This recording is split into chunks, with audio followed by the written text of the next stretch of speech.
Pesawat adalah cara tercepat untuk pindah dari titik A ke titik B. Contohnya, Jakarta-Singapura dengan jarak 880 km kita tempuh dalam waktu 1 jam 40 menit. Berikutnya dari London ke New York itu sekitar 7,5 jam. Tapi pada tahun 1976 ada pesawat supersonik yang namanya Concorde bisa menempuh London New York dalam waktu 3 jam. Sekarang, Concorde cuma jadi pajangan di museum. Kita punya teknologi untuk terbang lebih cepat. Kenapa sekarang kita nggak pakai Concorde? Kenapa Concorde ini gagal? Kenapa Concorde gagal? Yang pertama adalah soal cost. Tiket dari London ke New York dengan Concorde itu one way sekitar $7.000. Jadi return trip $14.000. Kalau beruntung bisa dapat $10.000. Bandingin sama tiket ekonomi biasa sekarang, yaitu sekitar $1.500 return. Udah gitu yang naik Concorde belum tentu yang bayar, karena ada juga orang yang upgrade pakai miles. Kenapa tiketnya mahal banget? Karena maintenance-nya mahal. Contohnya aja untuk bensin, fuel. Untuk taksi ke runway aja, Concorde udah bakar 2 ton. Udah gitu, buat dari London ke New York, dia akan ngebakar sekitar 100 ton fuel. Bandingin sama Boeing 777. Dari London ke New York, dia cuma ngebakar 44 ton.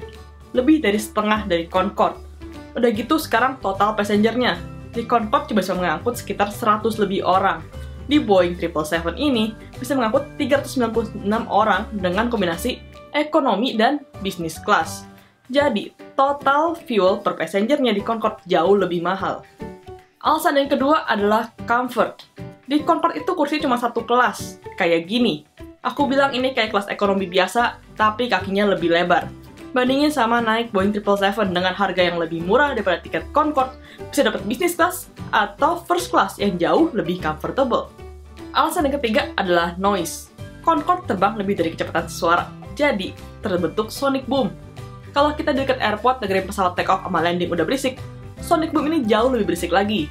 Jadi banyak negara yang nge-ban Concorde buat terbang di atas daratan. Akhirnya Concorde cuma praktikal di atas laut, jadi rute yang paling efektif cuma London sama New York. Nah, sekarang pertanyaannya, apakah akan ada next Concorde? Ternyata banyak juga industri yang mau develop pesawat supersonik lagi, tapi kebanyakan mereka mau bikin pesawat kecil, contohnya seperti Boom dan AS2. Ini pesawatnya kecil, jadi lebih buat bisnismen, kayak kursinya paling cuma 20 orang. Menurut aku ini lebih targeted, karena siapa sih yang mau terbang cepat-cepat dan mahal? Ya pasti yang punya duit, contohnya bisnismen, karena buat mereka, time is money. Kalau menurut aku, untuk commercial airline, itu mendingan membuat airline yang lebih murah maintenance-nya dan operational cost-nya. Karena for most people, the better to travel is the cost, not the time.